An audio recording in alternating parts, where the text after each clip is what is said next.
Muy buenas tardes a todas y a todos.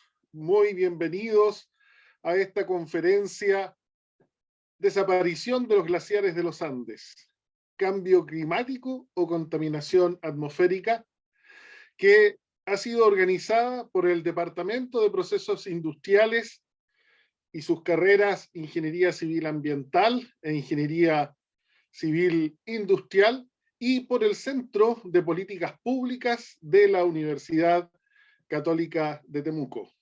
Saludamos a las autoridades que nos acompañan y agradecemos su presencia.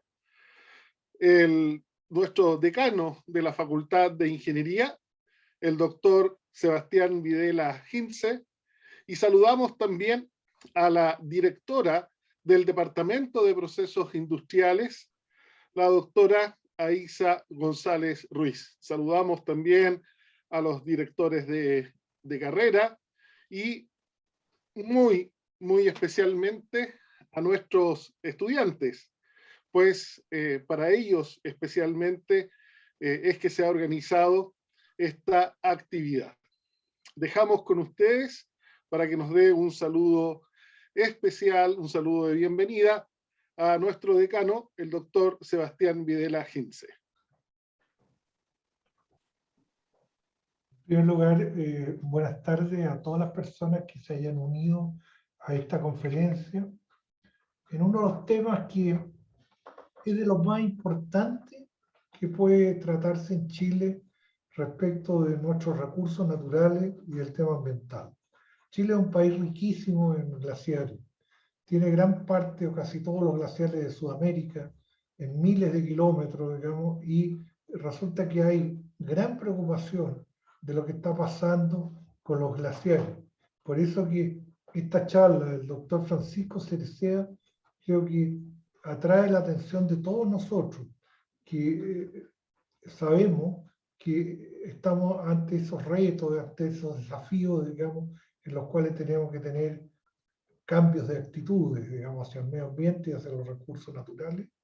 Y por ello yo los invito a esta charla y de partida agradezco al profesor Francisco Cereceda por haber preparado esta charla y tener la oportunidad de escucharlo, que creo que va a ser en beneficio de todos nosotros. Muchas gracias. Muy bien, muchas gracias, decano. Tal como usted señalaba, ¿no? Chile es uno de los países de Latinoamérica más ricos en reservas de agua dulce, y esas reservas justamente se encuentran en los glaciares. Sin embargo, tenemos la lamentable noticia de que estos glaciares están retrocediendo. El 99% de los 24.000 glaciares inventariados en Chile se estima que están en un proceso de desaparición. Sin duda, el principal factor es el cambio climático.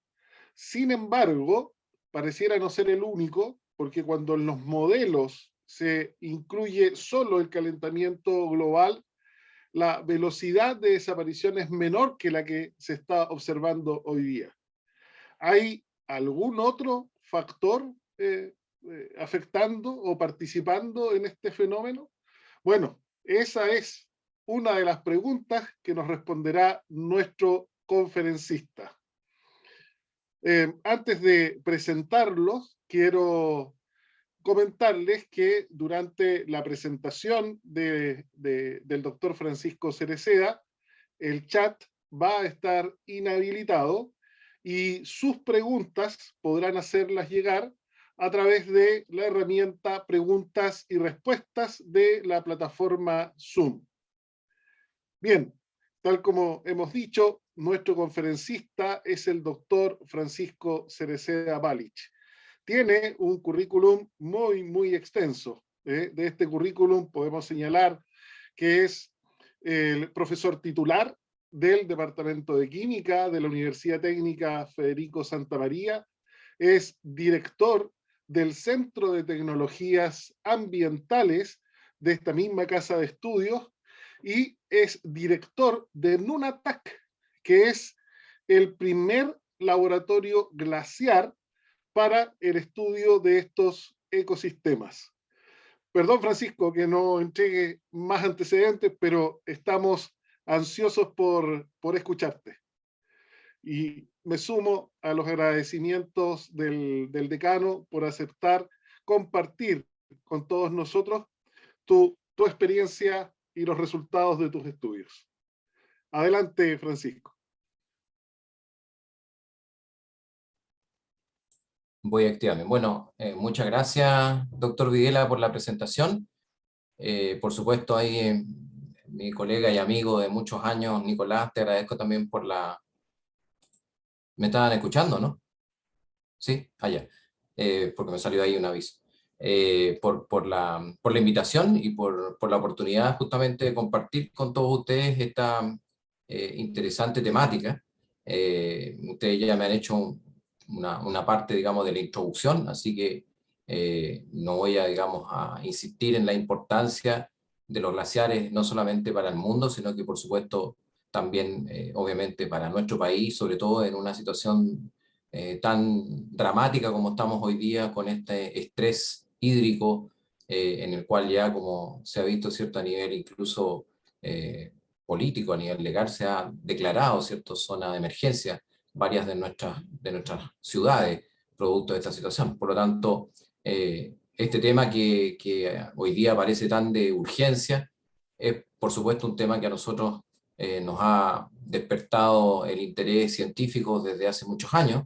Estamos prácticamente desde el año 2003 trabajando en la química de la nieve y cómo efectivamente la contaminación atmosférica y el cambio climático, como lo decía Nicolás, ha acelerado entonces el proceso de derretimiento de glaciares, que obviamente es una condición natural, ¿ya? Estamos en una situación de deglaciación, en un periodo de deglaciación desde el punto de vista geológico. Por lo tanto, los glaciares se van a derretir y se van a extinguir de manera irreversible. Sin embargo, nosotros, como siempre, estamos poniendo de nuestra parte para que eso ocurra a una velocidad distinta, ¿cierto? Aquí el tema termodinámico, la cinética, ya que hay estudiantes, ¿cierto?, de estas carreras de ciencia, de ingeniería, es muy importante, ¿ya?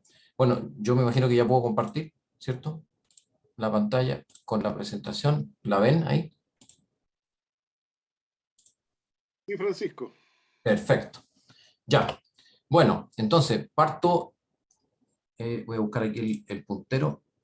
Parto entonces con señalar un poco las preguntas, ¿no? ¿Cuáles son las preguntas científicas que nos han movido en todos estos años? Bueno, primero que nada, si efectivamente se puede constatar el transporte de contaminantes desde las zonas urbanas o industriales hasta la criósfera andina, ¿ya? Entendiendo por criósfera todas las zonas, obviamente, de hielo y nieve que existen en la cordillera. La cordillera, a todo esto, digamos, se ha considerado hoy día, en general, las cordilleras del mundo, como el tercer polo, el polo norte, el polo sur, y este polo, ¿cierto?, que corresponde a todas las cordilleras del Himalaya, la cordillera de los Alpes, la cordillera obviamente de las Rocallosas en el hemisferio norte, y por supuesto la cordillera de los Andes, ¿ya?, que obviamente es una cordillera muy particular porque atraviesa más de 8 países de Latinoamérica, más de 85 millones de personas dependen de esta cordillera de los Andes desde el punto de vista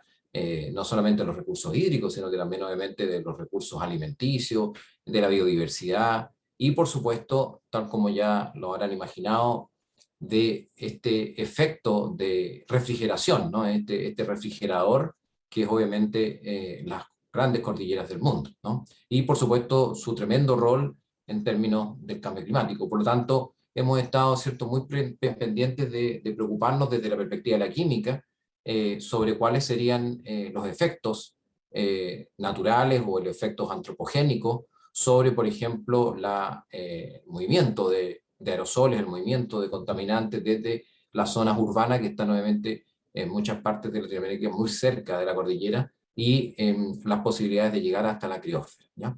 En ese sentido, la otra pregunta es justamente cuál es el principal mecanismo de deposición de estos contaminantes. ¿Es la deposición húmeda? ¿Es la deposición seca? ¿Es la lluvia? ¿La nieve?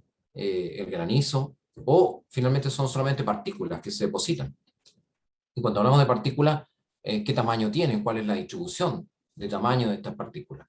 Por otra parte, también nos hemos preocupado de si es posible identificar cuál es el origen de estos contaminantes, ¿ya? A través de la huella dactilar química de estos contaminantes cuando los encontramos, por ejemplo, en la nieve, ¿ya? Son fuentes antrópicas, naturales, hay incendios forestales que están aportando también parte de estos contaminantes, hay incendios o eventualmente volcanes que están también generando entonces un aporte con cenizas, por ejemplo. ¿Cuál es el efecto finalmente de esta contaminación? ¿Cómo se manifiestan estos efectos a nivel local, a nivel regional, a nivel global? Y finalmente, ¿cómo afectan los recursos hídricos? Que es obviamente un tema de extremada relevancia en este minuto, ¿no? Y finalmente, por último, ¿es posible mitigar estos efectos desde el punto de vista de la mitigación en la fuente, o sea, disminuir las emisiones?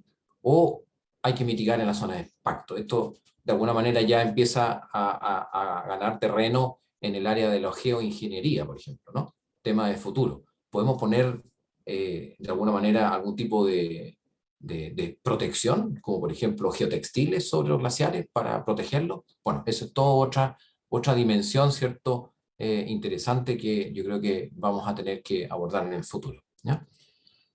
Bueno, como veíamos recién, ¿cierto? Uno de los contaminantes muy importantes que está presente hoy día en el cambio climático y que obviamente es el segundo agente, para diferenciarlo de los gases, ¿cierto? Agente climático después del CO2 es el black carbon, ¿ya? Estas partículas que se generan fundamentalmente, como aparece ahí, ¿cierto? En el círculo rojo, generadas por procesos de combustión de todo tipo, en motores de combustión interna, en la calefacción, ¿cierto? Y cocción de alimentos, en particular en la zona sur, ¿cierto? Donde están ahí ustedes en Temuco, que se ocupa la leña, en las quemas agrícolas, que también obviamente son una mala práctica que sigue existiendo en nuestro país, la fabricación de ladrillo en la zona central, etc. Obviamente todo proceso de combustión genera entonces estas partículas carbonáceas que obviamente se eliminan junto con el material particulado atmosférico, sobre todo el material particulado fino. Uy.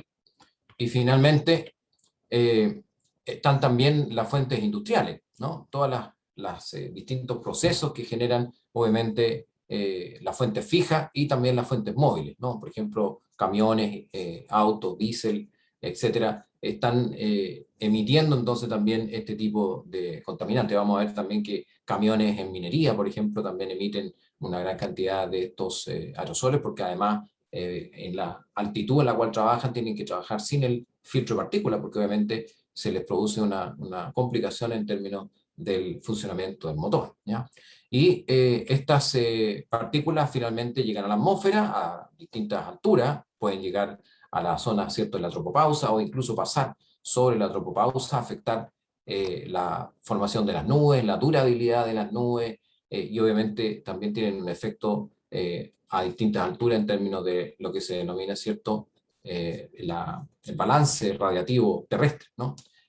Lo que es el forzamiento radiativo. Y en ese sentido juegan un rol tremendamente importante, como se aprecia ahí, ¿cierto?, en la figura, en lo que tiene que ver con la capacidad de dispersión o la capacidad de absorción de esta partícula en relación a la radiación solar incidente, ¿ya? Generando un calentamiento muchas veces en altura también, ¿ya?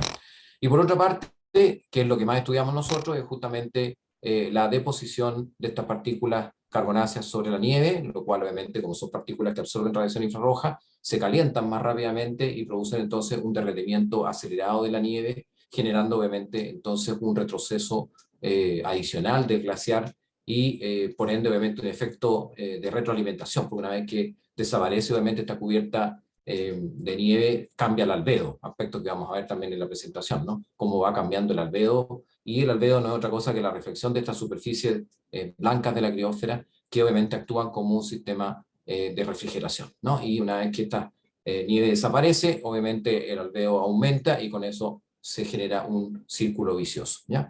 Por supuesto, esto no solamente ocurre en las montañas, sino que también ocurre en el hielo marino, generando también un importante cambio en la aparición o desaparición del hielo marino, sobre todo en el círculo polar ártico, que como sabemos, ¿cierto?, no es un continente y por lo tanto obviamente depende del hielo que se forme durante el invierno, ¿ya? Y ahí hay todo obviamente una biodiversidad que está asociada a este hielo marino, ¿ya?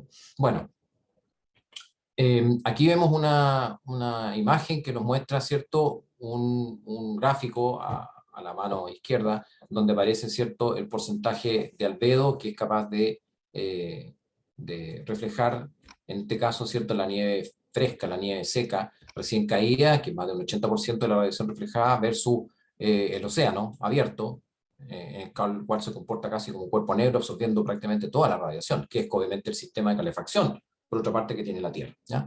Y al otro lado, en la mano derecha, vemos obviamente los rangos de albedo que normalmente se miden entre 0 y 1, y vemos acá nuevamente nieve fresca, 0,8, 0,9, la nieve derretida, obviamente el tamaño del grano produce un efecto muy importante en términos del cambio de albedo, y eso puede variar entre 0,4 y 0,8. La arena del desierto también obviamente ya tiene un albedo 0,4, y de ahí hacia abajo las praderas, pastizales, árboles, etcétera, tienen valores bastante bajos de albedo, o sea, casi absorben todo, ¿no? Se comportan, como ya he dicho, como un cuerpo negro absorbiendo radiación infrarroja. Por lo tanto, el albedo de la nieve es trascendental en términos de lo que estamos estudiando. Y entonces, aquí vemos, por ejemplo, cómo estas partículas carbonáceas de los aerosoles que son emitidas por distintos tipos de fuentes fijas, fuentes móviles, pueden llegar a derretir rápidamente entonces el hielo, produciendo este círculo vicioso. Aquí vemos una fotografía del glaciar Olivares Alfa en 1953, que es uno de los glaciares que justamente nosotros estudiamos, y el mismo glaciar el año 2019. Y ustedes pueden ver, apreciar ahí claramente en la misma foto, la misma posición tomada en verano, cómo obviamente ha desaparecido gran parte de este glaciar Olivares Alfa, que está ubicado en la región metropolitana, en la zona de los Andes centrales, y muy cercano a varias explotaciones mineras, ¿ya? Bueno, entonces aquí nos hicimos, bueno, esta pregunta, ¿no?, que estábamos comentando recién. ¿Es capaz de llegar entonces estos contaminantes desde Santiago hasta las montañas de los Andes? ¿O hay eventualmente algún tipo de actividad industrial local en montañas que tenga efectos directos sobre los glaciares? ¿Ya? Hasta ahora los colegas del área de glaciología han tratado de responder esta pregunta de la perspectiva más de la glaciología, sin poderla responder, porque obviamente las características, digamos, de los glaciares son bastante parecidos, como lo vamos a ver en la próxima diapositiva, y no permitirían explicarlo desde el punto de vista de la glaciología. Por lo tanto, tiene que haber, obviamente, alguna otra variable, algún otro factor que esté incidiendo en este cambio, ¿ya? Y eso es justamente la hipótesis que nos planteamos, ¿ya? Aquí podemos ver también en otra publicación, un libro que se llama Glaciares y Cuencas Andinas, en el caso de la zona central, Olivares, Maipo y Mapocho, un libro en el cual yo participé como asesor científico de este libro, un libro que fue editado y trabajado, digamos, por Marc Tourelle, un periodista y andinista y alpinista francés, que ha vivido muchos años en Chile, que nos invitó a participar en este libro. Y aquí ustedes pueden ver también en esta fotografía el mismo glaciar de 1953 y en 2019, del glaciar Olivares Alfa, al lado del glaciar Paloma Norte, que también es uno de los glaciares más afectados de toda la cordillera central de los Andes en términos de su desaparición, ¿ya? Y ahí ven ustedes al lado derecho, pueden observar, ahí si ven mi cursor, ahí aparece ahí justamente la actividad minera, que está muy cercana ahí al glaciar Olivares Alfa, separado por este portezuelo que vamos a ver después en las imágenes. Bueno, aquí yo efectivamente en este libro tuve un capítulo justamente sobre el tema de esta conferencia, la contaminación y sus efectos sobre el derretimiento de los glaciares. Aquí hay otro glaciar que estamos estudiando también, que es el glaciar Juncal Sur, en la zona central. Ahí se ve la misma foto en el año 1953, y ustedes pueden ver la foto del 2019. Prácticamente el glaciar se ha retirado casi en su totalidad, o solamente la parte más alta de la cabecera de la cuenca, ¿ya? Bueno, solamente a modo de comentarles, digamos, aquí aparecen los distintos lugares en los cuales nosotros como Centro de Tecnologías Ambientales hemos abordado estos estudios, como yo les decía, desde el año 2003, en el cual hemos desarrollado una campaña sistemática con una transecta desde el norte por el volcán Tupungatito hasta la Antártica. Aquí se ven los distintos puntos donde hemos tomado muestras: Cerro Colorado, La Parva, Glaciar Echaurren, Glaciar Bello, que es el objetivo de esta charla, en comparación con el glaciar Olivares. En la próxima vemos también ya más hacia la zona central, en Portillo, en los Andes, en la cuenca de la Concagua, donde tenemos instalado nuestro primer laboratorio refugio, NUNATAC 1. que mencionaba justamente al inicio Nicolás, y en el embalse del Yeso, en la cuenca del río Maipo, en la región metropolitana, donde hemos instalado el Nunatac 2 en este año, en el año 2021. Nevado de Chillán, en el volcán Lanín, también en la región de la Araucanía, en el Villarrica, por supuesto, ahí en la región también de la Araucanía, donde están ustedes, el volcán Mocho Chocuenco, en Valdivia, y ya hacia el sur, en el Club Andino Mirador, en el cerro que hay ahí más alto en la zona de Punta Arenas, en el glaciar Grey, y también en el Parque Nacional Torres del Paine. Y después ya en la zona antártica hemos tomado muestras en campos de hielo sur, en Patagonia, en el glaciar La Paloma, en la península antártica, esto está al lado de la base O'Higgins, lo mismo en la plataforma Larsen C y en el glaciar La Claver, también está en la península antártica, cerca de la base Bernardo O'Higgins, donde hemos tenido también campañas de monitoreo. Bueno, en todas estas campañas usamos todo tipo de logística, como ustedes se podrán imaginar, helicópteros para transportar el Nunatac, helicópteros para transportar nuestros pertrechos, digamos, y equipos, barcos, Zodiac, motos de nieve, trineo y por supuesto raquetas y zapatos, ¿no? Para poder caminar ahí arriba de la nieve. Esto quizás es un poco extraño para un químico, porque normalmente los químicos estamos más asociados a trabajo en el laboratorio y condiciones controladas. Sin embargo, este trabajo, que es un trabajo fundamentalmente de química ambiental, está obviamente con un fuerte componente de trabajo de campo, como ustedes ven, y donde obviamente hacemos las tres cosas. Trabajamos en el laboratorio, por supuesto, una vez que tenemos las muestras, pero también trabajamos en terreno, ¿cierto? En esto que podríamos decir una cosa así como ciencia extrema, ¿ya? Bueno, aquí vemos que partimos con una carpa, como suele suceder, ¿cierto? Muy humildemente, en una carpa instalado, ahí al fondo, ahí arriba, se ve el equipo de monitoreo, un equipo de highball, que instalamos, ¿cierto?, en el glaciar de Chaurren en esta foto. Pasamos a una carpa hangar, ya cuando tuvimos un poco más de recursos, que era bastante mejor, ¿cierto?, más segura, más grande, nos permitía movernos mejor, con paneles solares, etc. Y de ahí pasamos a este proyecto que nos permitió tener un refugio ya más seguro, firme, con capacidad y habitabilidad para las personas, ¿cierto?, que es el Nunatac 1, que lo instalamos en la Escuela de Alta Montaña del Ejército, y que ha estado funcionando el año 2016. Y este último refugio que instalamos a través de un proyecto FONDEF, el anterior, ¿cierto?, fue gracias a un inicio de un proyecto FPA, de Fondo de Protección Ambiental del Ministerio de Medio Ambiente, y este a través de un proyecto FONDEF, en el cual instalamos en el embalse Yeso, en conjunto, ¿cierto?, con varias instituciones internacionales y obviamente el apoyo de la empresa, en este caso Agua Andina, donde estamos monitoreando justamente lo que está pasando ahora en ese significativo, ¿cierto?, reservorio de agua que es el que le proporciona el agua casi a la mitad de Chile, ¿no? Bueno, ahí se puede ver, ¿cierto?, nuestro laboratorio refugio ahí en un time-lapse, y este objetivo, digamos, que tenemos nosotros es investigar finalmente la relación que existe entre la atmósfera y la criósfera, ¿ya? Cómo de alguna manera entonces están relacionados estos dos compartimentos ambientales, y obviamente desarrolló este laboratorio refugio, que es transportable, que es flexible, que es colaborativo, que permite alojar instrumentos de distintos colegas, de distintas instituciones, con la finalidad obviamente de ubicarlo en estas zonas extremas de glaciares, ¿ya? La próxima, aquí están los equipos que tenemos instalados. Tenemos una cantidad bastante importante de equipos. Partamos por la medición, ¿cierto?, de partículas mediante un espectrómetro láser de aerosoles, que tiene obviamente medición en tiempo real de concentración y distribución de partículas, normalmente entre 0,26 micrómetros y 34 micrómetros en 31 canales distintos, ya pudiendo entonces establecer ahí un muy interesante perfil de la distribución por tamaño. Un etalómetro que nos permite medir en tiempo real black carbon y brown carbon a dos longitudes de onda distintas.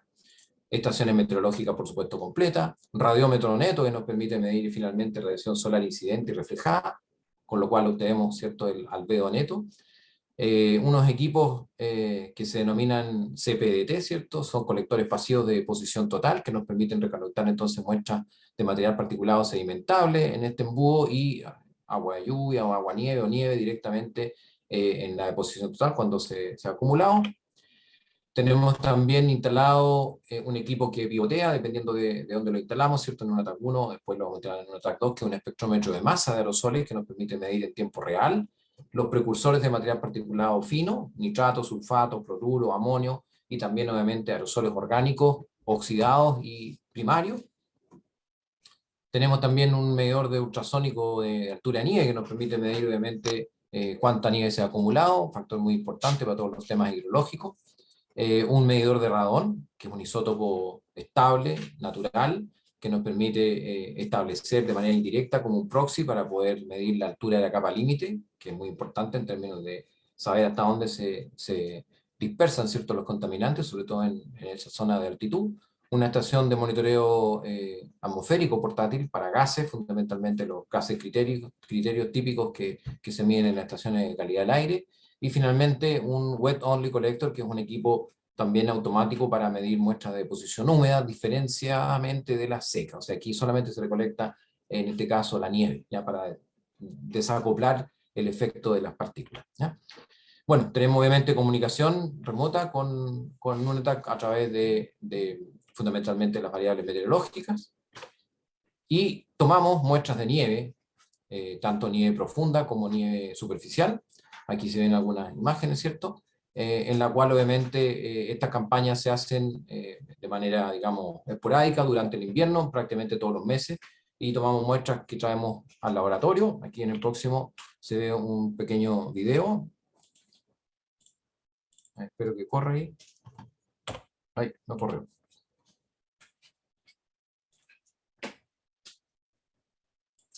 Bueno, no importa, no corre el video ahora. Eso que lo vimos ahí cuando corría, a ver si lo... Ahí apareció. Ahí está.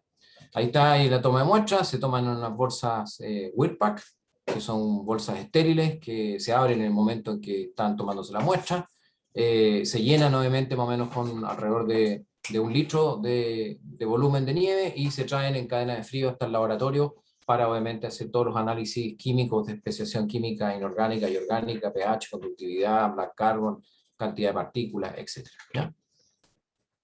Entonces, este laboratorio refugio tiene la gracia de ser energéticamente autónomo, tiene obviamente, en este momento, NUNETAC 1 tiene incluso energía eléctrica directa de la red, además de paneles fotovoltaicos con los cuales comenzamos, que está como soporte de backup. Es flexible, como ya habíamos comentado, tiene la capacidad de habitabilidad para 3 personas, transportable, hermético, obviamente tiene estas características de aislación para soportar estas temperaturas, ¿cierto? Y las condiciones de temperatura y de viento, etcétera, que hay en la cordillera, y tiene una plataforma superior para poder poner instrumentos, ¿ya? Bueno, aquí tenemos el laboratorio en cuanto a sus potenciales aplicaciones. Bueno, hay, por supuesto, primero que nada, levantamiento de línea base para cambio climático, monitoreo para variables ambientales en alta montaña para prevención de riesgo, monitoreo para variables ambientales de pronóstico y prevención de desastres naturales, para la, obviamente, medición de parámetros hidrológicos y meteorológicos, así como profesionalmente la contaminación atmosférica en zonas extremas. Todas estas alternativas, digamos, de aplicaciones en distintos sectores: industria minera, industria distribuidora y productora de energía eléctrica, industria sanitaria y de potabilización, como en el caso de lo que estamos viendo ahí en el embalse del Yeso, industria agrícola y forestal, centros de esquí. Tenemos acá al lado, ¿cierto?, también en Portillo el centro de esquí, con el cual hemos hecho un convenio de colaboración también, y por supuesto diversos ministerios del Estado que necesitan esta información, ¿ya? Bueno, aquí mostramos algunas publicaciones, han salido bastantes publicaciones. El tema es un tema bastante productivo en términos científicos, académicos, y también en difusión. Hemos hecho una monografía también del NUNETAC que está disponible hoy día ya en internet, en PDF, después le podemos pasar el link para que la puedan revisar. Y se han hecho varios libros. Estos libros han sido, como ya mencioné, ¿cierto?, editados y trabajados por Mark Turrell, en el cual nosotros hemos participado, en algunos como asesores científicos, en otros haciendo algunos capítulos. Este libro, Louis Liboutry, El hombre que descifró los glaciares, Le Champollion de Glacé, ¿cierto? Es un libro que se ha editado en varios idiomas y que seleccionó obviamente el trabajo de algunos científicos en Chile y en otras partes del mundo para ilustrar lo que está pasando con los glaciares a nivel mundial, ¿ya? Bueno, y ahora vamos a lo nuestro, pues vamos a lo más importante, que es verificar la pregunta que me planteó cierto Nicolás en el título de la charla. Bueno, vamos a comparar entonces estos 2 glaciares que se seleccionaron justamente por sus características bien particulares. Uno el glaciar Olivares Alfa, que es un glaciar que está en el entorno de explotaciones mineras importantes en la región metropolitana, y el glaciar Bello, que está alejado 45 kilómetros de este glaciar y se podría considerar como un glaciar en este caso de referencia, pero ambos cercanos a Santiago, muy cerca de Santiago, como ustedes ven, porque obviamente queríamos verificar esta hipótesis, transporte o contaminación local. Misma zona, obviamente, también climática. Eso lo vamos a ver aquí, como digo, desde el punto de vista práctico, los glaciares son muy comparables en superficie y también en su altitud. Los dos están más o menos a la misma altitud de 4.500 metros de altitud. Como ya dije, ubicado a 65 kilómetros al este de Santiago, en el caso del glaciar Bello, sin actividad antropogénica cercana, pérdida de volumen de agua 0,36 kilómetros cúbicos al año. Guarden ese dato, por favor, en la retina. En el próximo, lo vamos a ver al tiro para que no se lo olvide, pérdida de volumen de agua el doble, 0,55 kilómetros cúbicos al año. O sea, este pierde el doble de agua al año que el glaciar Bello, ¿ya? Y la pregunta es ¿por qué? Está ubicado también a 50 kilómetros, en este caso al noreste de Santiago, y está contiguo a una actividad minera de rasgo abierto directa, que es la que se aprecia acá, que ya lo vimos en la otra diapositiva. Este glaciar es el que más ha retrocedido de los Andes centrales en los últimos 64 años, según estas publicaciones, y según la misma DGA, ha perdido el 69% de su masa, ¿ya? Por lo tanto, la pregunta es, bueno, ¿por qué un glaciar que estando muy cerca del otro, en la misma zona climática, obviamente pierde a esa velocidad su masa y el otro no? Bueno, desde el punto de vista glaciológico, habría que preguntarse si existen otras causas distintas a las exclusivamente climáticas, ¿ya? O glaciológicas.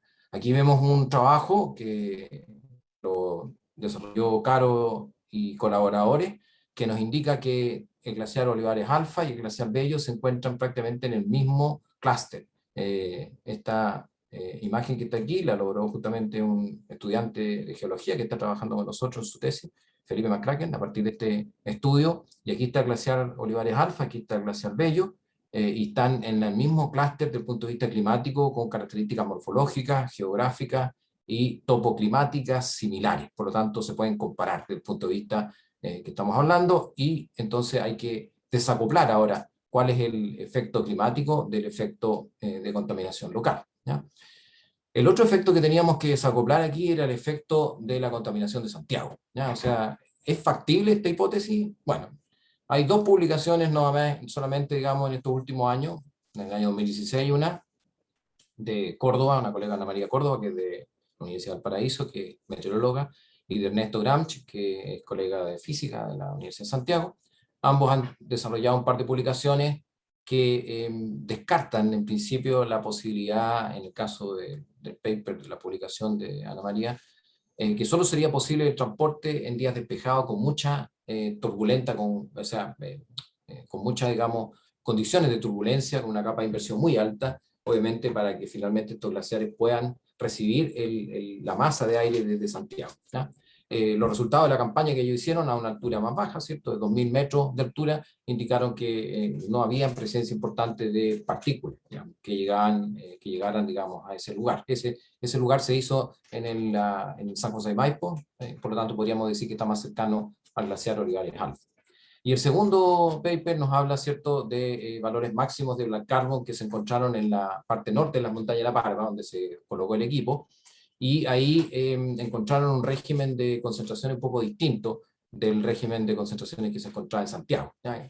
Ellos en ese paper, digamos, verifican que efectivamente las concentraciones de black carbon en La Parva se deberían a actividad minera y otra parte al transporte de Santiago. Pero estamos hablando de todas maneras de una altitud de 2.800 metros, que es bastante más bajo que los 4.500 metros que se encuentran obviamente en los glaciares estudiados en este estudio, ¿no? Bueno, y tampoco midieron en la época en que nosotros hicimos las campañas, que obviamente en la época de primavera, ¿ya?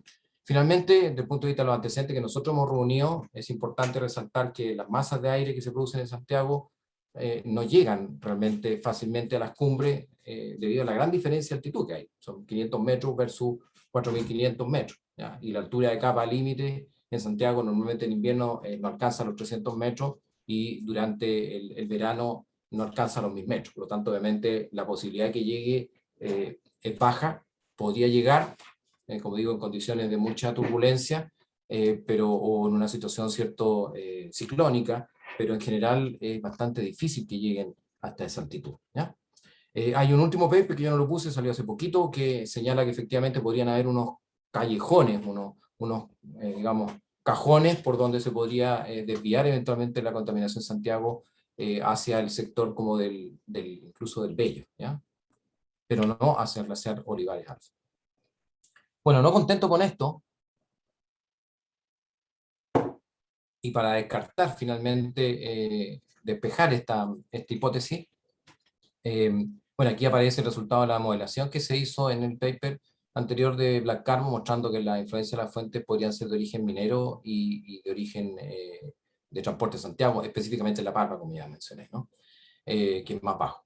Bueno, de todas maneras se hicieron retrotrayectorias, o sea, trayectorias de 24 horas en adelante, en lo que se llaman forward, para justamente la ciudad de Santiago, utilizando datos meteorológicos del Sistema Global de Asimilación de Datos del modelo High Split, para el periodo justamente de monitoreo que se realizó durante el mes de septiembre del 2014 y durante el mes de octubre del 2014 en estos dos glaciares que ya he mencionado, y ninguna de las retrotrayectorias de High Split muestra que pasen estas trayectorias desde masas de aire a ninguna altitud por el glaciar Olivares Alfa, y tampoco en manera directa, como ustedes pueden ver en estas imágenes, por el glaciar Bello, descartando entonces el aporte de Santiago, digamos, en términos de los resultados que vamos a ver ahora de la campaña de monitoreo que hicimos directamente sobre el glaciar. ¿Ya? Entonces ahí nos instalamos en el glaciar un par de semanas en cada uno de ellos.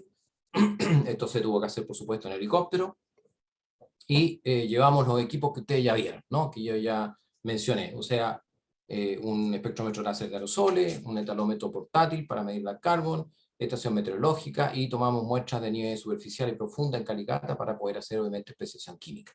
¿Ya? ¿Cuáles son los resultados que vimos? Partamos, se me olvidó decirles, ¿cierto?, que en la estación meteorológica también tenía un albedómetro, por supuesto, así que medimos entonces el albedo, que es muy importante, porque obviamente ya señalé, ¿cierto?, que es un indicador directo, ¿cierto?, del oscurecimiento de la nieve. Ustedes pueden ver aquí en el glaciar Bello, el promedio es 0,77, y en el glaciar Olivares Alfa es 0,64, más bajo, pero más significativo aún, ¿cierto?, es que en el glaciar Bello los mínimos son del orden de 0,6, y en el glaciar Olivares Alfa el mínimo es del orden de 0,36, o sea, prácticamente la mitad, ¿ya? O sea, esto 0,36, hay días obviamente en que efectivamente el glaciar Olivares Alfa tiene digamos, un albedo semejante a la arena del desierto, ¿ya? Esa es la realidad, ese es el valor, ¿ya? Desde el punto de vista de este gráfico nos indica entonces que finalmente el glaciar Bello tiene un 80% más de reflexión, digamos, respecto del glaciar Olivares Alfa, que tiene solamente un 60%, o sea, hay un porcentaje mucho mayor de reflexión en la nieve del glaciar Bello, lo que nos indica que obviamente es un glaciar más sano en ese sentido. Bueno, aquí está una imagen de Google Earth, donde muestra aquí la zona de extracción minera, y aquí obviamente la zona donde se utilizaron los equipos, digamos, donde se pusieron los equipos.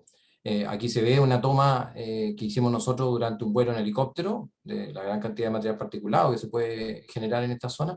Y aquí vemos el portezuelo que yo mencionaba antes, que es esta zona de acá, que de alguna manera separa esta zona de las minas del glaciar, y aquí se ve claramente que hay una gran cantidad de partículas que alcanzan, incluso estamos hablando aquí 4.500 metros de altitud, para que después posteriormente se proceda a una especie de fumigación sobre el glaciar. ¿Ya? Vamos a ver aquí entonces en la próxima, que cuando comparamos los resultados de la concentración de material particulado, PM10, PM2,5 y PM1, los valores obviamente en el glaciar de ellos son menores que los valores obtenidos en el glaciar Olivares Alfa.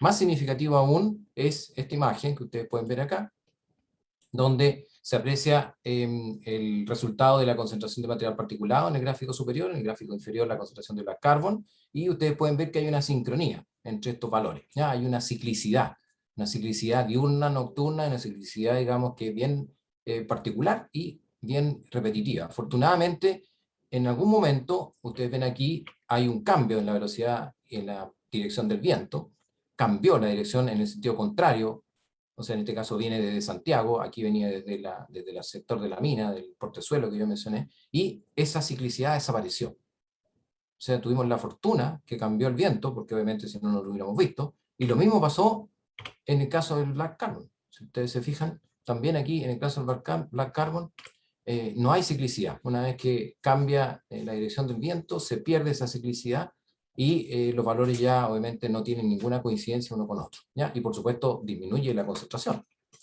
Bueno, aquí se puede explicar un poco por qué. Fíjense, aquí en el gráfico tenemos un gráfico de doble entrada, en la parte superior está la curva en gris que corresponde a la temperatura, y hay un perfil también de temperatura que es coincidente con los valores máximos de concentración de material particulado y de Black Carbon, ¿ya? Esto corresponde más o menos a justamente las 13 pm, o sea, más o menos entre las 13 pm, como se ve aquí antes de las 13 pm no se ve partículas en la fotografía, y después de las 13 pm hasta más o menos las 14, 15 pm se ve efectivamente una gran cantidad de partículas. O sea, en definitiva, la capa de inversión térmica a esa hora es suficientemente alta como para, en esa zona de la montaña, como para que efectivamente esta tapa que está ahí haciendo, digamos, la capa de inversión térmica se levante y el material particulado pase a través del portezuelo y finalmente fumigue, ¿cierto?, parte del glaciar donde efectivamente se observan estos cambios. Aquí se vuelve a apreciar obviamente el mismo cambio que veíamos antes, donde ya el perfil de temperatura también desaparece, ¿ya? Bueno, ¿qué es lo que nos indica la estadística? Porque hay que hacer obviamente análisis estadístico, no puede ser solamente análisis observacional. Aquí vemos que claramente el análisis estadístico nos indica que hay diferencias significativas entre el Black Carbon obtenido en el glaciar Bello versus el Black Carbon obtenido en el glaciar Olivares Alfa, con un 172% mayor. Y en el caso de la nieve, esto es mucho más dramático, como ustedes podrán ver. Aquí están las concentraciones en miligramos por kilo de nieve de Black Carbon respecto a la del glaciar Bello, y ustedes pueden ver que es prácticamente a un 6.600% mayor. O sea, la cantidad de partículas que hay en el glaciar Olivares Alfa respecto a lo que se encontró en la misma nieve del glaciar Bello, misma cantidad, digamos, es significativa, ¿ya? Otro parámetro más para comparar esto justamente son los coeficientes de correlación entre Black Carbon versus número de partículas. ¿Por qué esto? Porque obviamente mientras las partículas sean más pequeñas, están más cerca de la fuente. Por lo tanto, si hubiera entonces una relación entre el número de partículas pequeñas, entre 0,26 y 0,7, que es obviamente un rango bastante pequeño de partículas, y el Black Carbon, entonces podemos decir que el Black Carbon estaría cerca de la fuente.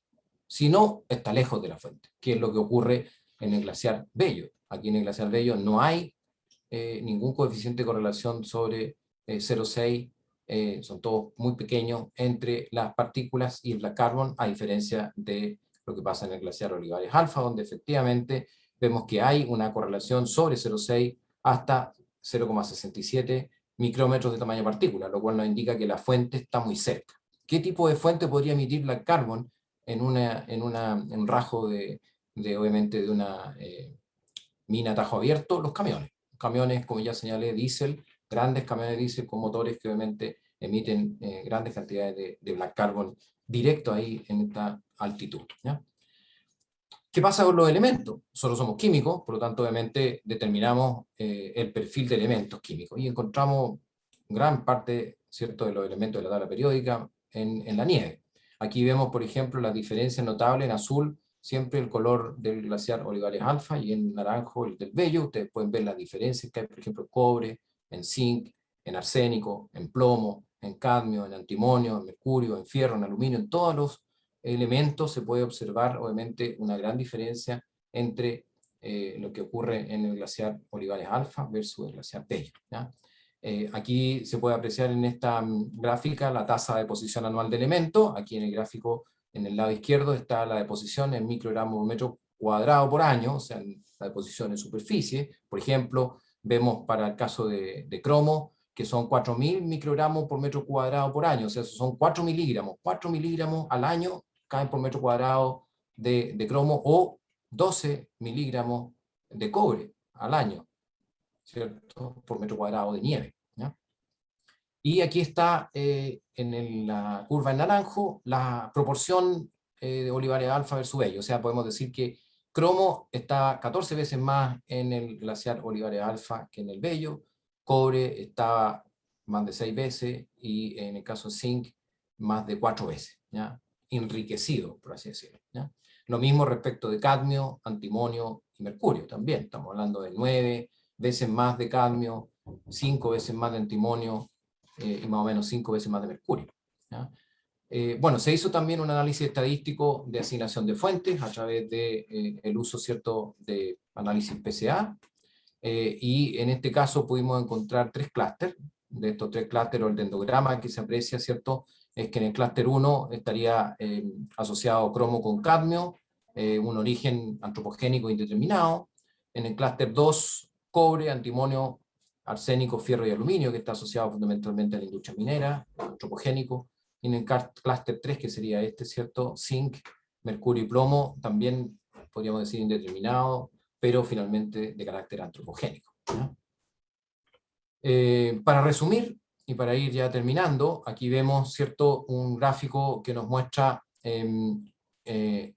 para poder leerlo, ¿cierto?, del gráfico del eje Y hacia la izquierda, está obviamente negativo, o sea, lo que disminuye, y del eje Y hacia la derecha, lo que aumenta. Entonces, pérdida de volumen de agua respecto de un glaciar de otro, hay un 47% más de pérdida, obviamente, en el glaciar Olivares Alfa.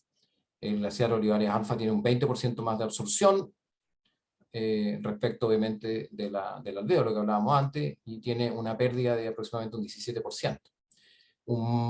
En términos de PM10, tiene un 7% más de concentración de PM10 que el glaciar Bello, un 80% más de PM2,5, un 50% más de PM1, un 172% más de black carbon en el aire, y un 6.600% más de black carbon en la nieve, 154% más de zinc, 8.000 de arsénico, 9.000 de plomo, 17.000 de cobre en microgramos por litro. O sea, claramente todo nos señala la importante, digamos, contribución que está recibiendo desde el punto de vista de contaminación local el glaciar Olivares Alfa. Bueno, aquí hay para finalizar, ¿cierto?, lo que tiene que ver con el análisis de pérdida superficial. O sea, estamos hablando acá finalmente de la pérdida de área. Ustedes ven estas imágenes, que son imágenes satelitales, en las cuales se utilizó un mapeo del glaciar Olivares Alfa en enero del 2004 versus enero del 2014, para poder ver en este periodo de 10 años cuál ha sido la disminución. En la próxima vemos que el análisis de pérdida superficial, utilizando procesamiento mediante el software QGIS, imágenes Landsat 5 y 8, podemos ver que finalmente la pérdida del área en el glaciar Olivares Alfa en estos 10 años ha sido de un 28%. El mismo estudio se hizo para el glaciar Bello, por supuesto, el análisis de pérdida superficial, usando las mismas imágenes Landsat del mapeo superficial. La pérdida en este caso es de un 6% para el mismo periodo de 10 años, ¿ya? Entonces, lo que quisimos hacer es desacoplar, ¿ya? Finalmente, ¿cuál es la contribución en esta pérdida de estos últimos 10 años asociado al impacto, ¿cierto?, de esta actividad minera versus el cambio climático, versus, ¿cierto?, un fenómeno de tipo global? Bueno, aquí hay unas ecuaciones que no quiero entrar en detalle, pero a grandes rasgos, primero calculamos la pérdida del área total del glaciar Olivares Alfa, menos la pérdida del área total del glaciar Bello, que ya dijimos, 27 o 28 grandes cifras y 5,1. Finalmente nos da una pérdida de un 22,5%, y entonces eso lo calculamos en proporción de la pérdida total del glaciar Olivares Alfa, o sea, 22,5% versus 27,6%, que es la pérdida de área total, perdón, y nos da entonces un porcentaje de contribución debido al impacto minero de un 82%. Y la contribución debido al cambio climático, 18%. O sea, este glaciar finalmente tiene un 18% de impacto real de cambio climático, y el resto es local, es de contaminación local, ¿ya? Si no, debería haber tenido exactamente la misma, ¿cierto?, pérdida de masa, del punto de vista glaciológico, del punto de vista de su ubicación, del punto de vista climático, ya lo despejamos, del punto de vista obviamente de la contaminación de Santiago también, debería haber tenido entonces un comportamiento similar al del Bello, sin embargo no lo tiene. Entonces la explicación estaría en la química que acabamos de comentar, ¿ya? Entonces, finalmente, como vemos ahí, el impacto de la minería en este caso sería responsable del 82% de la pérdida del área de este glaciar en los últimos 10 años. ¿Ya? Por supuesto podemos hacer un estudio completo, nosotros tendríamos datos, digamos, en este caso para estos 10 años, ¿por qué? Porque obviamente en el periodo en el cual nosotros medimos, que fue obviamente el 2014, y por eso hicimos entre el 2004 y el 2014, que fue el año en que nosotros fuimos a terreno a medir. Habría que hacer esto nuevamente en terreno y volver a medir y verificar si efectivamente hay un cambio en este porcentaje en términos de responsabilidad. Por supuesto, esto implica un esfuerzo enorme desde el punto de vista logístico y desde el punto de vista financiero, porque obviamente se da muchos recursos, ¿cierto?, en logística. Bueno, finalmente, agradecer a todos los que participan en este tipo de investigación, que no se puede hacer si obviamente no se hace de manera colaborativa, en particular a todos los colaboradores del Centro de Tecnologías Ambientales que se sacrifican, ¿cierto?, haciendo esta labor ahí en terreno, estando en el glaciar y haciendo todos estos trabajos, ¿cierto?, a la Escuela de Alta Montaña, a la votación de la base O'Higgins en la Antártica, al Ejército de Chile, al Ministerio de Obras Públicas que financió gran parte de este trabajo, la Dirección General de Agua, la Unidad de Glaciares y Nieve, al Fondo de Protección Ambiental, a la Escuela Nacional de Montaña, Alberto Pérez y Daniel Rula, que nos acompañaron justamente como guías de montaña y como parte de la seguridad en terreno, a la ilustre Municipalidad de los Andes, el Departamento de Medio Ambiente, que nos aporta y nos apoya, ¿cierto?, cuando estamos en el NUNATAC 1, y bueno, obviamente a la Universidad Técnica Federico Santa María, ahí por alojarnos con todas estas curiosidades que hacemos ahí. Así que cualquier duda, bueno, ahí están mis datos, y muchas gracias a la Universidad Católica de Temuco por invitarnos entonces a presentar estos resultados.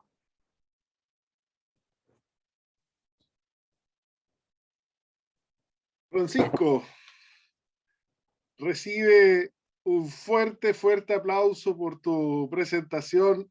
Sinceramente, impresionante el trabajo, por la logística que implicó y por los resultados tan contundentes que generó. Realmente las conclusiones son bien claras. Mira, mientras nos van llegando las preguntas, ¿no?, de los asistentes, voy a partir, pero con algo muy simple. ¿Por qué NUNATAC?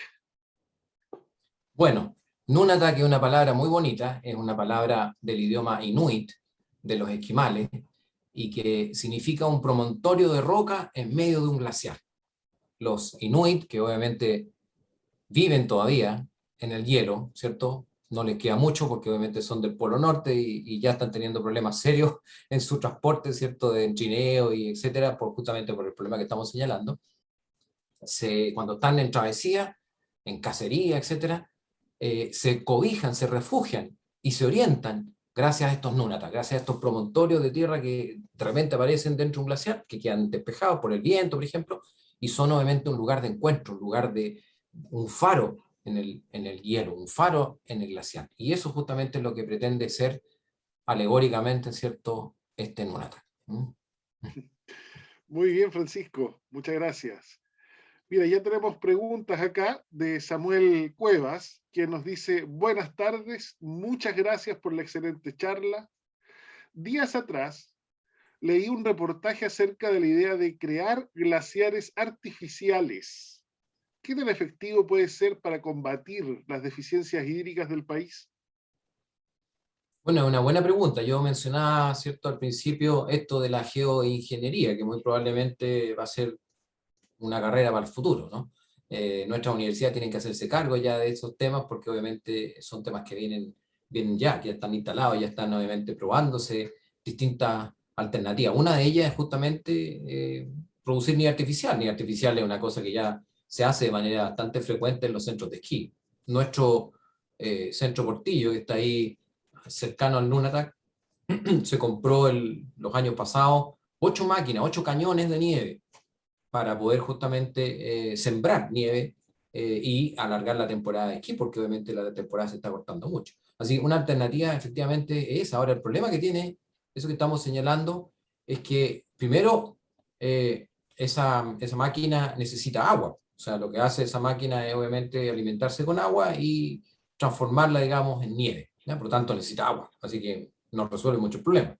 Segundo, necesita condiciones de humedad y temperatura muy crítica para que eso se pueda producir, si no la máquina no funciona desde el punto de vista práctico, ¿ya? Entonces, y por otra parte, por si fuera poco, la máquina tiene un motor, por lo tanto hay que alimentarla con energía. Y la pregunta que uno tiene que hacerse ahí en el balance, ¿cierto?, es de dónde sale la energía. Todo esto tiene una huella de carbono y una huella de agua que finalmente hay que hacer raya para la suma y verificar si efectivamente es una alternativa sustentable, ¿cierto? Mucho más sustentable quizás en el tiempo es colocar barreras físicas, que también se está haciendo, para justamente estimular la acumulación de nieve. Cualquiera de nosotros que haya ido alguna vez a la cordillera ha visto que hay zonas donde obviamente estos promontorios que yo mencionaba, ¿cierto?, estimulan la acumulación de nieve porque frenan el viento, permiten que ahí se acumule más nieve, y estos tipos de estructuras aerodinámicas se están utilizando también para justamente aumentar la capacidad de acumulación de nieve, ¿ya? Y por supuesto estos geotextiles que yo mencionaba, que cubren, incluso en Perú, en otras partes, se están ocupando incluso materiales, digamos, bastante menos sofisticados. Se está utilizando paja, se está utilizando pasto, digamos, para poder cubrir y evitar eventualmente entonces un derretimiento acelerado, ¿no? Excelente, muchas gracias, Francisco. Felipe Gallardo nos dice, felicitaciones por la exposición. Considerando la gran cantidad de glaciares en Argentina, ¿sus políticas de protección de los glaciares son similares a las de Chile? Si es que existen en Chile políticas de protección. Bueno, yo no soy argentino, pero tenemos colaboradores en el CETAM justamente de Argentina que conocen muy de cerca la política y la realidad de Argentina en términos del YANIGLA, que el YANIGLA es justamente un instituto dedicado específicamente a temas de glaciología y medio ambiente, que está en Mendoza, ahí al otro lado, ¿cierto?, de la cordillera. Como dirían nuestros colegas trans, nosotros somos los del lado cis, y ellos son los del lado trans, ¿no?, del lado transandino. Y entonces, obviamente que ellos tienen una política, y de hecho es el único país del mundo que tiene una política de protección de glaciares, tiene una ley de glaciares.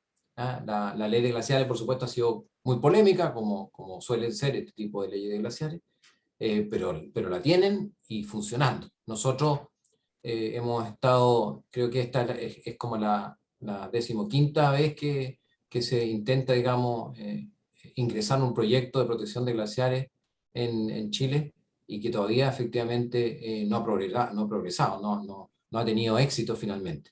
Y seguimos esperando que efectivamente esa política de glaciares llegue algún día a materializarse y finalmente a implementarse. Y este tipo de estudios que estamos haciendo nosotros y otros colegas en el área, la idea es justamente que aporten información útil para que los tomadores de decisiones finalmente tomen las decisiones correctas. Ok, bien, gracias, Francisco. Mira, Matías Delgado dice, buenas tardes, felicidades por la charla, muy completa. Considerando que la minería tiene permisos ambientales vigentes, ¿hay alguna forma de detener o al menos de reducir este tipo de emisiones? Por el lado yo me voy a referir a la parte técnica, porque la parte más, obviamente, legal no es mi campo, y ya lo comenté, digamos, que no existe una jurisprudencia en Chile para poder, digamos, detener proyectos, salvo la que existe a través del Ministerio de Medio Ambiente, cuando se ingresan los proyectos de evaluación de impacto ambiental, y por supuesto todos esos proyectos que obviamente tienen después, posteriormente, como sabemos, ¿cierto?, un seguimiento y un control y un monitoreo de los impactos que se generan, ¿no? Obviando eso, que obviamente es la legislación vigente. Como yo dije al principio, ¿cierto?, lo que se debería hacer entonces para minimizar los impactos es generar una disminución de las emisiones, ¿ya? En este caso en particular, en el caso de la minería a tajo abierto, en zonas de alta montaña, lo que hay que minimizar son las emisiones. ¿Cuáles son las emisiones? Fundamentalmente las tronaduras, el movimiento de aéreo, chancado material, movimiento de los camiones, ese tipo de actividades es la que hay que minimizar. ¿Cómo se minimiza? Bueno, hay una serie de tecnologías hoy día disponibles para minimizar, obviamente, la dispersión y la generación de polvo de obviamente ese tipo de actividades mineras, desde los que se denominan normalmente estabilizadores de suelo, hasta obviamente sistemas de tronadura, digamos, sofisticadas que permiten minimizar el impacto de la generación de polvo, barreras físicas. Bueno, hay una serie de distintos métodos para eso. Si es que eso no es suficiente, porque obviamente siguen habiendo emisiones, bueno, la solución es bastante simple. No hay minería, obviamente, a rajo abierto y tiene que haber minería subterránea, ¿ya? De forma tal que, obviamente, eliminemos las emisiones directas, ¿ya? Bueno, las emisiones, obviamente, de una minería subterránea se tienen que canalizar por otra parte también, ¿no? También, obviamente, que hay que mitigarlo. Por lo tanto, en principio, la solución más efectiva, más radical, es pasar de una minería a tajo abierto a una minería subterránea, que es algo que, por ejemplo, en el caso de esta zona, Anglo American, entiendo que ya está justamente haciendo esa transición, pasando obviamente de una minería a tajo abierto a una minería subterránea, que obviamente tiene un costo mayor, pero obviamente tiene implicancias ambientales mucho menores y más controladas. Ahora, ¿y habría soluciones más económicas? Nos pregunta Leticia Robles. Para lo mismo que preguntaron antes, Sí, claro. yo diría que las que mencioné. No sé si hay otras más económicas aún que esas, pero yo creo que para las de tajo abierto, como digo, son las que mencioné, y para las de minería subterránea, no sé qué otras medidas, digamos, más económicas se pudieran implementar. Ok. Ahora, Alonso Arriagada dice, hola Francisco, muchas gracias por tu excelente presentación. Quería saber si los registros y datos meteorológicos y nivométricos que han acumulado están disponibles, dada la falta de datos públicos a altas elevaciones en Chile. Bueno, es una buena pregunta porque estamos justamente en este minuto trabajando con un par de instituciones con las cuales queremos hacer algún tipo de repositorio. Una de ellas es el programa GeoMountain de la WMO, de la Organización Mundial de Meteorología. Hace poquito, esta semana, anteayer tuvimos una charla con ellos. Ellos están participando dentro de un programa que se llama, o sea, dentro de un programa que organiza una institución que se llama MRI, Mountain Research Initiative, que está en Suiza, porque ellos están haciendo justamente eso, tratando de armonizar métodos, generar obviamente plataformas de información compartida, digamos, que se puede obviamente poner en un repositorio único, de forma tal de poderla hacer accesible.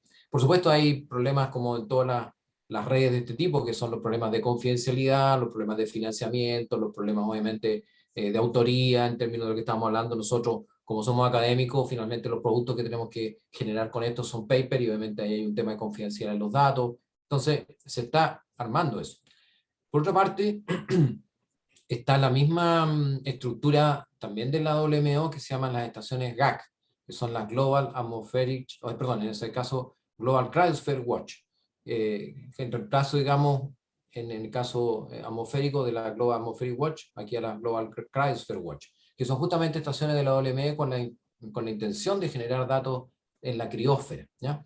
Es otra alternativa que también se está explorando con la finalidad de poner a disposición los datos para que obviamente puedan ser usados de manera más universal, como dices tú, justamente porque hay falta y carencia de datos, sobre todo a nivel, digamos, de altitud. Lo mismo los datos que tienen las empresas privadas. Hay un montón de empresas privadas, mineras, hidroeléctricas, que tienen datos que podrían ser muy relevantes, ¿cierto?, para este tipo de estudios, pero que son datos privados. Por lo tanto, también obviamente está en este minuto en juego, digamos, la posibilidad de tener esos datos para poder obviamente avanzar con la información. Así que esa es la situación actual. Excelente. Mira, y con Cristi Vera coincidimos en la pregunta. ¿Ah? Ella nos dice, oye, hola, felicitaciones por la presentación. la pregunta ¿es posible realizar una relación entre la cantidad de material particulado que se deposita y sus distintas características y el volumen de agua que se pierde en cada glaciar, ¿no? Con el diagrama de temperatura presentado? Entonces, como una manera de distinguir cuáles son los factores que tienen mayor incidencia en este derretimiento. Sí, ese es un tema que estamos explorando en este minuto, que justamente se llama forzamiento radiativo. ¿Ya? El forzamiento radiativo se calcula en watts por metro cuadrado, y eso se traduce finalmente en una cantidad, normalmente la traducción es en la cantidad de días en que de alguna u otra manera se reduce la duración de la nieve, ¿ya? O sea, en definitiva, lo que se está haciendo es un índice que permita transformar la concentración de black carbon o la concentración de lo que se denomina LAPS, la slide, ¿cierto? Absorbing particle. Ahí engloban a todas. Puede ser el suelo, o sea, el suelo resuspendido, el polvo, digamos, natural, que por lo demás está adquiriendo cada vez más relevancia. El polvo natural tiene un 50 veces menos capacidad de absorción que el black carbon, pero en algunos lugares, y eso es lo que creemos como hipótesis en Chile, está adquiriendo una connotación de tal nivel en términos de la cantidad de polvo que hay dando vuelta en la atmósfera, producto obviamente de la sequía extrema que hemos vivido por los últimos 12 o 15 años, que finalmente esto está a veces dominando, más allá del black carbon incluso. Por lo tanto, el polvo puede llegar a tener un rol mucho más importante en este minuto, ¿no? Entonces, eso finalmente se traduce, respondiendo a la pregunta, en un índice obviamente que se llama forzamiento radiativo, y el forzamiento radiativo nos indica finalmente cuántos días se reduce la capacidad de mantenimiento de la nieve en la cordillera, y eso finalmente se traduce en la cantidad de agua disponible, ¿ya? Esa es las bajadas que se hacen. Por supuesto que estamos justamente traduciendo nuestros datos en este minuto en eso, en el proyecto FONDEF, con la intención obviamente de entregar un dato útil para la gente que toma decisiones, ¿no? Que puede ser la gente de la agricultura, el Ministerio de Medio Ambiente, o el Ministerio obviamente, de Obras Públicas, en términos de la disponibilidad de agua, digamos, para consumo humano, por ejemplo. Muy bien, Francisco. Mira, y la última pregunta, ya en razón del tiempo, me disculpan aquellos que formularon preguntas que no pudieron ser respondidas, pero vamos a pedir al conferencista, al doctor Cerecea, que nos pueda enviar luego unas respuestas por escrito. Bien, la última pregunta es de Marcelo Órdenes Moyano, y nos dice: profesor, un gusto saludarle desde la Municipalidad de Los Andes. Es un tema que me interesa mucho y quiero destacar su gran aporte a la investigación, principalmente a través de Nunatak 1. La pregunta que él plantea es si existe alguna posibilidad de que las mineras, de una vez por todas, aporten a la investigación en la medida del daño que producen. Bueno, es ¿Han colaborado las mineras con tus trabajos de investigación, hasta Francisco? ahora no, hasta ahora no han colaborado. Efectivamente, una muy buena pregunta, Marcelo, mucho gusto también de saludarte ahí. Yo les di los agradecimientos a ustedes porque efectivamente fueron muy generosos en apoyarnos por varios años ahí en la recolección de las muestras ahí en el Nunatak 1 en Portillo, que están ahí en Los Andes, así que muchas gracias nuevamente.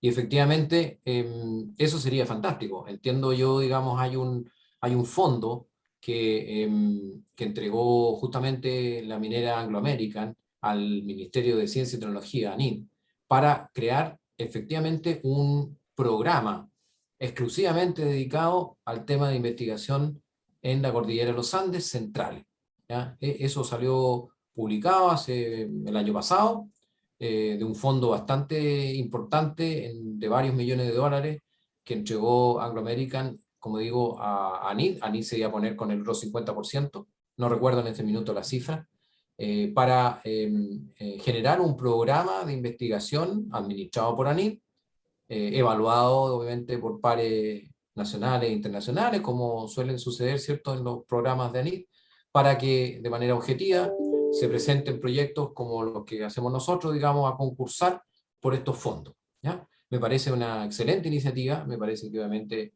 una muy buena alternativa virtuosa de triangulación, obviamente entre el Estado, la empresa privada y obviamente la academia, el instituto de investigación, para generar de manera objetiva e independiente información para que obviamente se puedan tomar las mejores decisiones en pos obviamente del beneficio, en este caso del medio ambiente y por supuesto de la seguridad hídrica y de la salud de las personas.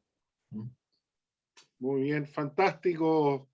Muchas gracias, Francisco, nuevamente por esta charla, esta conferencia de lujo. Conferencia que ha sido organizada por el Departamento de Procesos Industriales de la Universidad Católica de Temuco y sus carreras, Ingeniería Civil Ambiental e Ingeniería Civil Industrial. Para cerrar esta bella actividad, ¿no? Quiero dejar con ustedes a la directora, justamente del Departamento de Procesos Industriales, a la doctora Aísa González Ruiz. Adelante, Aísa, y aprovecho la oportunidad para despedirme de todos ustedes agradeciendo su asistencia y participación. Adelante, Aísa. Sí, muchas gracias, Nicolás. Bueno, yo en nombre del departamento realmente lo primero que me gustaría es agradecer la presencia de Francisco en el día de hoy. Al aceptar esta invitación, acepto que no solo agradecer a tu presencia, sino a todo el trabajo realizado, que creo que fue mucho trabajo para aquellos que trabajan en el área experimental, saben todo lo que hay ahí de trabajo, esfuerzos, y además de un gran equipo. Yo creo que ahí hay un gran equipo, una gran colaboración, y yo me siento muy orgullosa porque se nota cuán minucioso fue el trabajo, y eso habla no solo muy bien de la investigación chilena, sino de ustedes como equipo de trabajo, además que trabajaron con la municipalidad, personas que realmente se sentían partícipes de todo lo que ustedes estaban recabando. Y evidentemente esto es un gran paso a seguir, de que no hay que todo atribuirlo a una causa que está de moda. Evidentemente el cambio climático está de moda y nadie puede negar que no exista, pero no podemos dejar de lado que la contaminación atmosférica sí cumple un papel primordial en acelerar procesos como el que acabamos de ver en el día de hoy. Así que yo realmente agradezco en nombre del departamento, de mis colegas, Nicolás evidentemente quisiera seguir hablando porque es un gran colaborador y un gran amigo de usted, pero como toda actividad, todo tiene que finalizar, así que yo abierta, es decir, en nuestro departamento abierto para cualquier colaboración, cualquier estudiante que quiera aportar a su equipo. Creo que está demostrado de que todos podemos participar y todos podemos aportar, así que le deseo una linda tarde, y igual a todos los presentes también agradecer no solo a nuestro decano, sino a todos los presentes que en el día de hoy de alguna u otra forma participaron en esta actividad. Muchas gracias.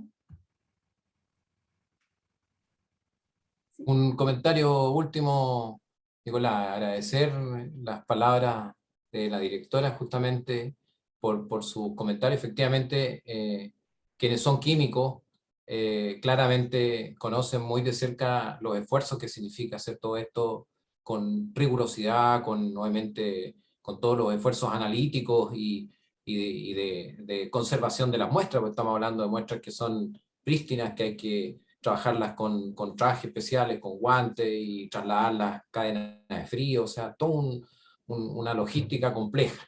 Pero efectivamente todo esto se puede hacer gracias a la colaboración. Y terminar diciendo que los químicos, los ingenieros químicos, los ingenieros ambientales están todos invitados obviamente a apasionarse por su trabajo y a trabajar de manera colaborativa y en terreno y salir del laboratorio.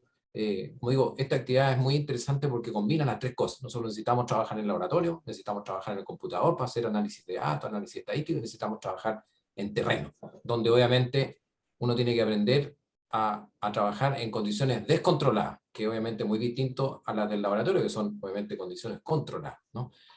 Y señalarles que finalmente estamos muy ansiosos y esperanzados, porque también tenemos otros colaboradores ahí en la Universidad Católica de Temuco, a la doctora Angélica Casanova, con quien hemos estado trabajando con ella justamente en el área más de ecofisiología vegetal, justamente en ambientes de montaña y antártica, y con Nicolás también en otro proyecto asociado al tema de COVID, ¿no?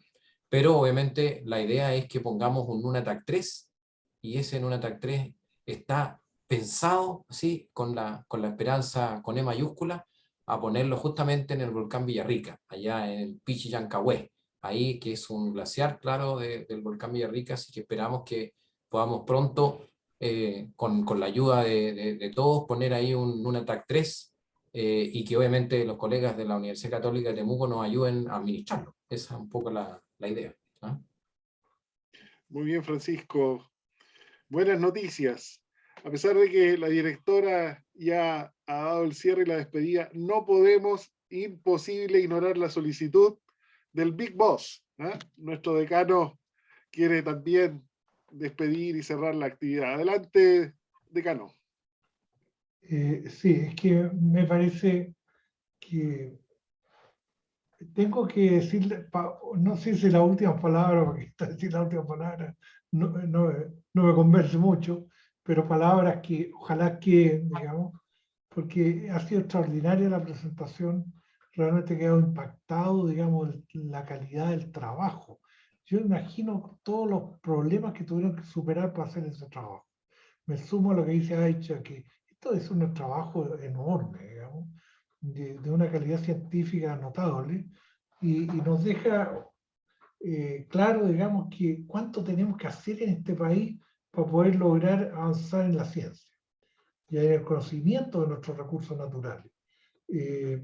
Yo creo que ojalá que se puedan establecer relaciones entre la Universidad Católica de Temuco y el trabajo de usted, profesor Cereceda, porque lo estimo que es muy extraordinario, es una enseñanza para todos nosotros, y queremos expresarle nuestro agradecimiento, porque creo que ha sido muy exitosa esta presentación, y lo dicen los más de 50 personas que estaban en la unidad en este momento. Muchas gracias, y espero que no sea la última vez, digamos, que nos sigamos viendo y que establezcamos la colaboración que creo que todos nosotros estamos deseando. Muchas gracias. Bien, y de esta manera ya nos despedimos y cerramos esta actividad. Hasta una próxima oportunidad con un tema tan interesante, tan apasionante como el que hemos tratado en la tarde de hoy. Buenas tardes a todas y a todos.